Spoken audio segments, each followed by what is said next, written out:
છે। તો આ સતત બદલતી જાણકારી, સતત અપડેટ થતા આંકડા આપની સ્ક્રીન પર છે। દીવ દમણમાં અપક્ષ ઉમેદવાર અત્યારે આગળ ચાલી રહ્યા છે। ઉમેશ પટેલ આગળ ચાલી રહ્યા છે, 5200 મતથી તેઓ આગળ ચાલી રહ્યા છે। આ સાથે જ આપને જાણકારી આપી દે, વલસાડમાં ભાજપના ધવલ પટેલ 59000 કરતા વધુ મતથી આગળ નીકળ્યા છે। શરૂઆતી વલણોમાં વલસાડમાં ભાજપ આગળ ચાલી રહ્યું છે। ધવલ પટેલ 59000 કરતા પણ વધુ મતથી આગળ। આ તરફ જાણકારી મળી રહી છે, મહેસાણામાં ભાજપ આગળ ચાલી રહ્યું છે। હરિભાઈ 13624 મતથી આગળ ચાલી રહ્યા છે।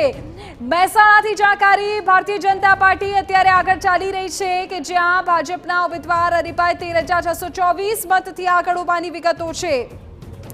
આ તરફ આપને કહી દે કે ઓવરઓલ જો જોવા જઈએ તો ગુજરાતમાં એકને બાદ કરતા 20 બેઠકો ઉપર ભાજપ અત્યારે આગળ ચાલી રહ્યું છે। અન્ય બેઠકો ઉપર કોંગ્રેસ આગળ હોવાની વિગતો છે। ટફ ફાઇટ મળી રહી છે, પછી એ આણંદ બેઠક હોય, બનાસકાંઠા બેઠક હોય, આપ જુઓ સતત આંકડાઓમાં ફેરબદલ થઈ રહી છે। હવે જરા પેટા ચૂંટણીની વાત કરી લઈએ। વાઘોડિયા વિધાનસભામાં ભાજપના ધર્મેન્દ્રસિંહ 7405 મતથી આગળ છે।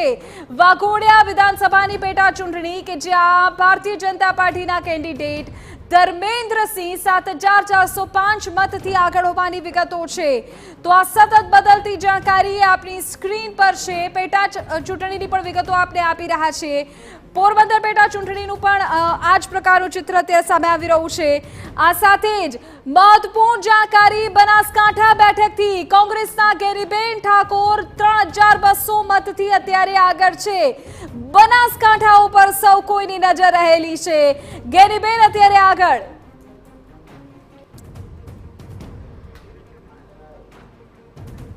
અતુલ ત્રિવેદી અમારા સંવાદદાતા વધુ જાણકારી આપી રહ્યા છે। અતુલ, બનાસકાંઠાનું ચિત્ર ખૂબ રસપ્રદ બનતું જઈ રહ્યું છે। ગેરીબેન આગળ અપડેટ શું?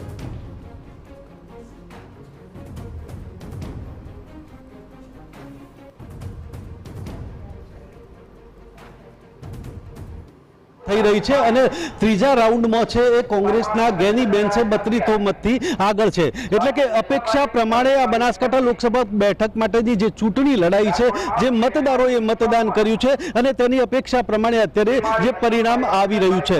જો કે આ કાંટેકી ટક્કર છે આ બેઠક પર। જે 7 વિધાનસભા છે તે 3 બિલ્ડિંગમાં જે તમામ રાઉન્ડોની 7 વિધાનસભાની એક સાથે મતગણતરી થઈ રહી છે અને જેમાં ગેનીબેન છે એ અત્યારે 3200 મતથી ત્રીજા રાઉન્ડમાં આગળ છે। એટલે કહેવાય કે જે પ્રકારે ગેનીબેન અને રેખાબેન ચાલ્યા છે તેમાં જે પ્રકારે ગેનીબેન અત્યારે ચાલી રહ્યા છે ત્યારે 3200 મતથી આગળ હોવાને લઈને જે મતદારોએ મતદાન કર્યું છે અને જે પ્રકારે અપેક્ષા હતી કે આ પ્રકારે આ બેઠકની રસાકસીમાં પરિણામ આવશે અને તે તરફ જ આ પરિણામ જઈ રહ્યું છે। એટલે કે 23 રાઉન્ડ છે બનાસકાંઠા લોકસભાના, 23માં રાઉન્ડ સુધી રસાકસી રહેવાનો અત્યારે જે શક્યતાઓ રહેલી છે। અત્યારે તો ગેનીબેન આગળ ચાલી રહ્યા છે, પરંતુ હજુ વધુ રાઉન્ડમાં કેટલાક સમીકરણો પણ બદલાશે અને ભાજપ અને કોંગ્રેસ એમ આગળ પાછળ થતા રહેશે। ત્યારે છેક છેલ્લા પરિણામ સુધી બનાસકાંઠાની જે બેઠક છે એ રસપ્રદ બની રહેવાની છે। જી।